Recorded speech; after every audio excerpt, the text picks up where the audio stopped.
الله يا الله الله سبحان الله الله يا الله الله حمدا لله. اعوذ باللہ من الشیطان الرجیم. بسم اللہ الرحمن الرحیم. الحمد للہ رب العالمین والصلاة والسلام علی اشرف الانبیاء والمرسلین وآلہ الطیبین الطاہرین المعصومین. عزیزان گرامی، معزز سامعین، نبوت اور اللہ کی جو نمائندگی ہے، پیغمبری، رسالت، اس پر گفتگو کا سلسلہ جاری ہے اور مختلف پہلوؤں سے ہم نے اس عقیدے پر، نبوت کے عقیدے پر گفتگو کی. اور نبوت ضروری ہے انسانی معاشرے کے لیے اور انسانی جو مقصد حیات ہے اس کو پورا کرنے میں اور اس مقصد تک انسان کو پہنچانے میں نبوت ضروری ہے. عقل اس پر دلالت کرتی ہے، نقلی اور منقولہ دلائل بھی تائید کرتے ہیں، تاکید کرتے ہیں اسی بات کی. یہ سب باتیں بیان ہو گئی. عصمت انبیاء علیہم السلام کے، عصمت بھی ضروری ہے انبیاء کے لیے اور علی الاطلاق عصمت ہے جس پر بہت سے علماء نے گفتگو کی ہے، دلائل پیش کیے ہیں اور دلیلوں کے بارے میں بیان کر کے گفتگو ہوئی ہے. یہ مطالب ہم نے سامعین کرام کی خدمت میں بیان کیے اور پیش کیے. اور کل اللہ تعالیٰ نے 1,24,000 انبیاء علیہم السلام بھیجے جو طول تاریخ بشریت میں انسانوں کی ہدایت کے لیے آئے ہیں اللہ تعالیٰ کی طرف سے. وہ سب اللہ کے نمائندے تھے اور اللہ کی طرف سے ہدایت کرنے والے، انسان کو سعادت کا راستہ دکھانے والے اور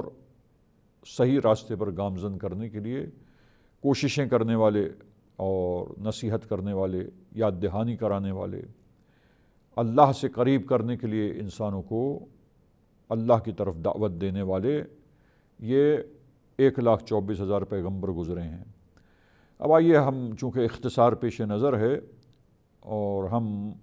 اب ایک گفتگو جو آج کے پروگرام میں جس کا آغاز کر رہے ہیں وہ ہے پیغمبر اسلام صلی اللہ علیہ وآلہ وسلم کی نبوت، جو اللہ کے آخری نبی ہیں اور ان پر نبوت ختم ہوئی ہے. لہٰذا ہم پیغمبر اسلام ختمی مرتبت صلی اللہ علیہ وآلہ وسلم کی نبوت اور پیغمبری میں بحث و گفتگو کا آغاز کرتے ہیں. اور ہم یہ سوال کے ساتھ ساتھ کے بحث کو شروع کرتے ہیں.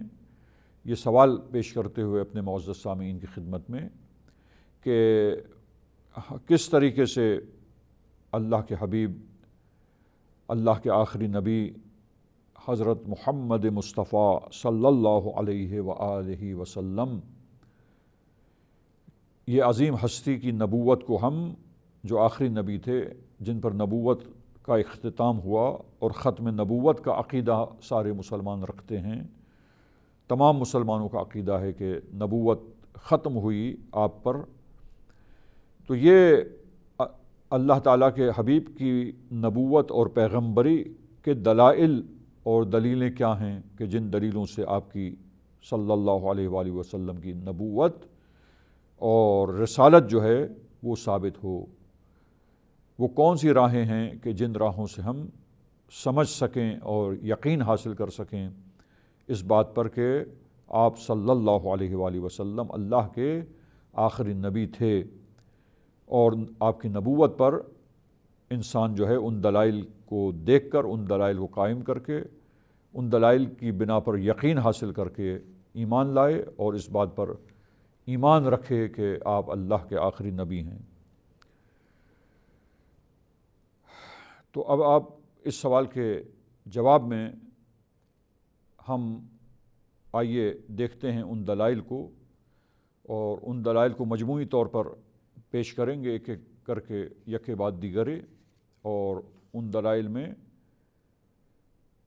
پھر مجموعی طور پر دیکھیں کہ یہ تمام دلائل جو ہیں اور تمام دلیلیں جو ہیں، تمام یہ راہیں جو ہیں جو بیان ہوں گی عزیزان گرامی، ان کو دیکھ کر انسان کو جو ہے وہ یقین کامل حاصل ہوتا ہے اور مکمل اطمینان حاصل ہو جاتا ہے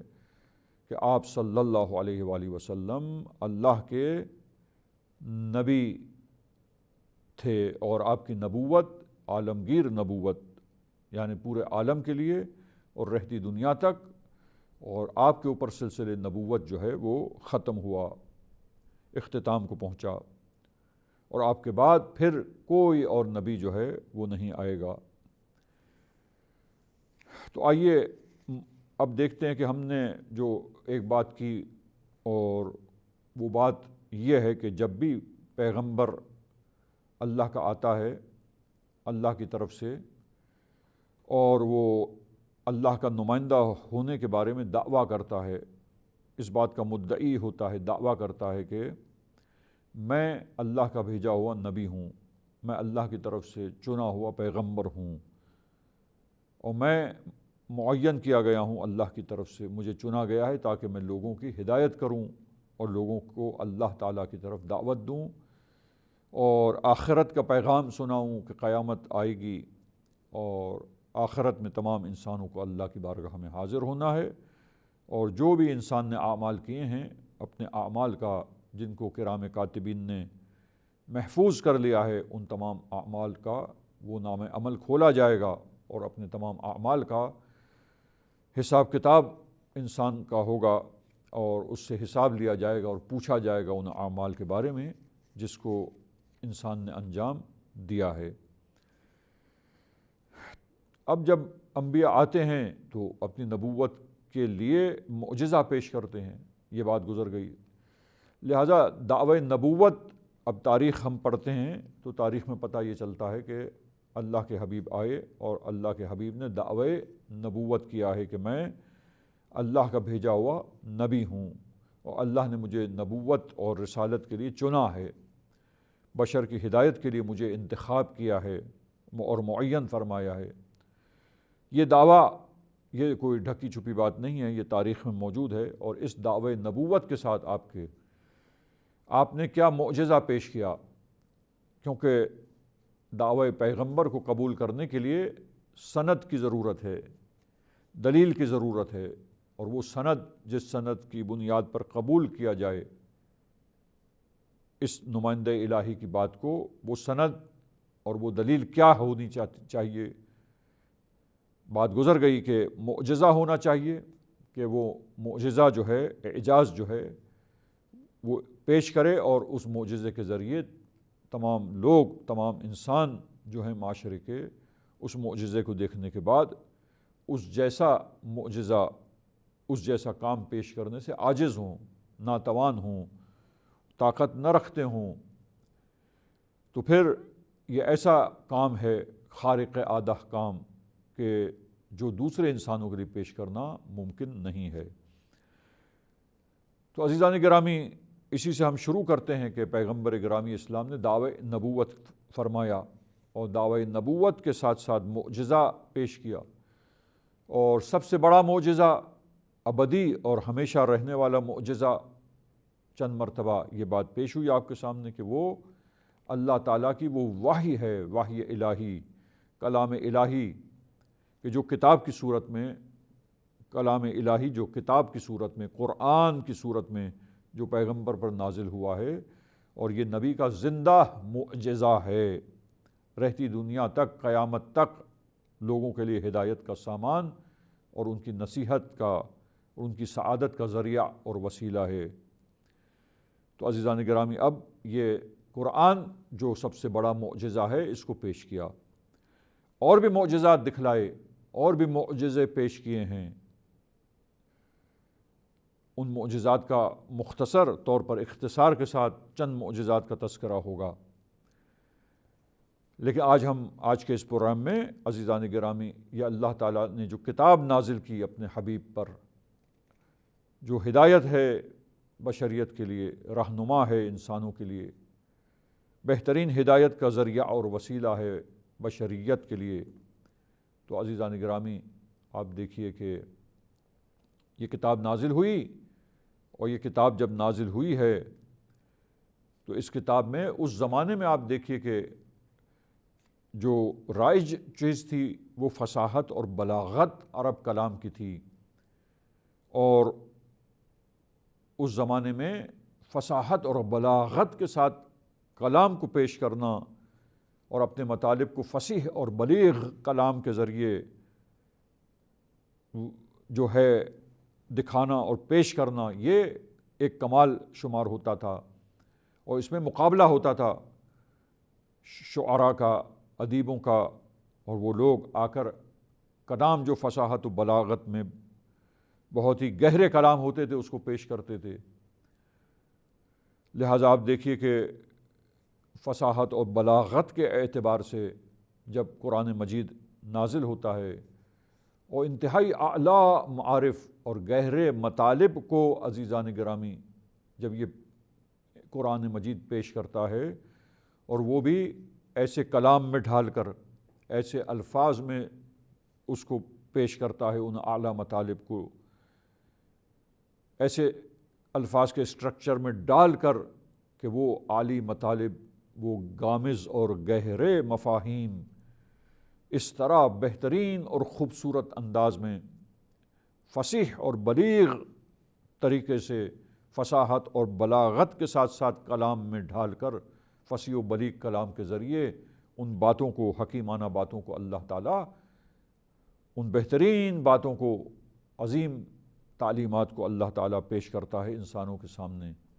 لہٰذا جب یہ فصاحت و بلاغت سے پر، فصاحت و بلاغت پر مشتمل، فصاحت و بلاغت والا یہ کلام جب اس وقت پیش ہوتا ہے انسانوں کے سامنے اس معاشرے میں، تو لوگ پکار اٹھتے ہیں اس کے گہرے مطالب اور حکیمانہ باتوں کو بھی سن کر، اور اس کی عظیم فصاحت اور بلاغت کو بھی دیکھ کر وہ یہ پکار اٹھتے ہیں کہ ما ھذا کلام البشر، کہ یہ بشر کا کلام نہیں ہے، یہ کسی انسان کے بس کی بات نہیں ہے، اور کسی انسان کی طاقت نہیں ہے کہ وہ ایسا عظیم جو حکیمانہ کلام ہے اس کو اس طرح فصاحت و بلاغت کے ساتھ یوں فصیح اور بلیغ انداز میں پیش کرے کہ کوئی دوسرا انسان، اس زمانے کا ماہر سے ماہر انسان بھی، شاعر، ادیب، اسے پیش کرنے سے ناتوان اور عاجز تھا۔ اور وہ لوگ جو کبھی شبہات کرتے تھے، متاثر ہو جانے کے بعد بھی دل ان کا یہ کہتا تھا، اس کے باوجود بھی شک و شبہ کبھی ان پر عارض ہوتا تھا، اور شک و شبہ کی وجہ سے بہانہ تراشی کر کے جب ایمان نہ لانا چاہتے اور انحراف کرتے تھے اور قبول نہیں کرتے تھے، تو عزیزان گرامی وہاں پر جب کبھی شک ہوتا، شبہ ہوتا، تو اللہ تعالیٰ نے یہ چیلنج کیا کہ یہ قرآن اللہ تعالیٰ کی طرف سے نازل ہوا ہے، یہ معجزہ ہے پیغمبر اسلام صلی اللہ علیہ وآلہ وسلم کا، یہ نشانی ہے ان کے اللہ کا نمائندہ ہونے کی، کہ دیکھو کیسا عظیم اور حکیمانہ اور گہرا کلام جو ہے، کیسی آفاقی تعلیمات پر مشتمل یہ وحی الہی ہے جو نبی پر نازل ہوئی ہے، اسے سمجھو، ادراک کرو، معرفت حاصل کرو اس چیز کی، اور ایمان لاؤ اس چیز پر۔ اور پھر جب تم شک و شبے کی بات کرتے ہو اور ضد کی بات کرتے ہو، اور ضد اور ہٹ دھرمی پر رہتے ہوئے، ضد اور ہٹ دھرمی کو اپنا کر، لیچڑپن اختیار کر ضد کی وجہ سے تم حق کو قبول نہیں کرتے ہو، جھٹلاتے ہو، ٹھکرا دیتے ہو، ایمان نہیں لاتے ہو، اور بلا وجہ خود بھی کبھی شک میں پڑتے ہو، دوسروں کو بھی شک میں ڈالنے کی کوشش کرتے ہو، تو وہاں پر یہ آیت واضح طور پر چیلنج کرتی ہوئی ہمیں دکھائی دیتی ہے کہ اس زمانے میں چیلنج ہوا قرآن کی طرف سے کہ ان کنتم فی ریب مما نزلنا علی عبدنا فأتوا بسورۃ من مثلہ، کہ اگر تم وہ کلام جو ہم نے اپنے نبی پر نازل کیا اس کے بارے میں کہیں تم شک و شبے میں مبتلا ہو جاتے ہو، اور یہ شک تمہارے ذہن میں وسوسہ پیدا کر دیتا ہے شیطان، اور تم یہ شک کرنے لگتے ہو کہ یہ اللہ کا کلام ہے یا نہیں ہے، تو پھر ان کنتم فی ریب مما نزلنا علی عبدنا فأتوا بسورۃ من مثلہ، تو اس قرآن کی ایک سورت جیسی سورت جو ہے، ایک سورت کے برابر کوئی کلام جو ہے، فصاحت و بلاغت میں اس جیسا کلام جو ہے تم لا کے دکھاؤ، پیش کر کے دکھاؤ۔ اور پھر کہا فَإِن لَمْ تَفْعَلُوا وَلَن تَفْعَلُوا فَاتَّقُوا النَّارَ الَّتِي وَقُودُهَا النَّاسُ وَالْحِجَارَةُ، کہ اگر تم ایسا نہ کر سکو، اور ہرگز تم ایسا نہ کر سکو گے کیونکہ یہ تمہارے بس کی بات ہی نہیں ہے، یہ معجزہ ہے، اور معجزہ وہ ہے کہ جس کے سامنے بشر اور سارے انسان عاجز ہوتے ہیں، ناتوان ہوتے ہیں، ان میں یہ قوت نہیں ہوتی کہ جو معجزے کا کام ہے اس جیسا کام پیش کر کے دکھا سکیں، تو تم ہرگز پیش نہ کر سکو گے، تو پھر ایمان سے فرار کرتے ہو، حق کا انکار کرتے ہو، نبی پہ نازل ہونے والی وحی الہی کو جھٹلاتے ہو، تو فاتقوا النار التی وقودها الناس والحجارہ، تو پھر ڈرو اس آتش جہنم سے جو آخرت میں جس کا ایندھن پتھر اور انسان ہوں گے، انسانوں کو اس آتش میں ڈالا جائے گا، جھٹلانے والوں کو، کفار کو۔ لہٰذا آپ دیکھیے کہ یہ تاریخ بتلاتی ہے، کثرت کے ساتھ، تواتر کے ساتھ تاریخ کا مطالعہ کریں کہ قرآن مجید کی یہ آیت نازل ہوئی، چیلنج ہوا، تو تاریخ ہمیں بتلاتی ہے کہ آج تک تاریخ بشریت کا مطالعہ کر لیں، اس زمانے سے لے کر آج تک عزیزان گرامی، فصاحت و بلاغت میں ایسا مثالی کلام، اس جیسا کلام چیلنج کے باوجود بشریت پیش نہیں کر سکی اور عاجز رہی ہے۔ اور یہ تو ملتا ہے کہ انہوں نے کوشش کی، لیکن وہ اپنی کوششوں میں کامیاب نہیں ہوئے ہیں، تاریخ بتلاتی ہے، اور وہ خود پکار اٹھتے تھے کہ یہ بشر کا کلام نہیں ہے۔ لہٰذا عزیزان گرامی، یہ وہ معجزہ ہے، سب سے بڑا زندہ اور ابدی معجزہ، کہ اس معجزے کے ذریعے رسول اللہ صلی اللہ علیہ وآلہ وسلم کی رسالت اور نبوت ثابت ہوتی ہے۔ آج کا پروگرام ہم یہاں پر ختم کرتے ہیں، اور انشاءاللہ سلسلے گفتگو کو یہیں سے آگے بڑھا کے مزید اس پر بحث و گفتگو کریں گے، اور وہ طریقے اور وہ راہیں اور وہ دلیلیں جن کے ذریعے پیغمبر اسلام صلی اللہ علیہ وآلہ وسلم کی نبوت تمام انسانوں کے لیے ثابت ہوتی ہے، اور انسان یقین حاصل کر سکتے ہیں آپ صلی اللہ علیہ وآلہ وسلم کی نبوت پر۔ وصلی اللہ علی محمد وأہل بیتہ الطاہرین۔ اغفر لنا ذنوبنا وارفع البلايا، اغفر لنا ذنوبنا وارفع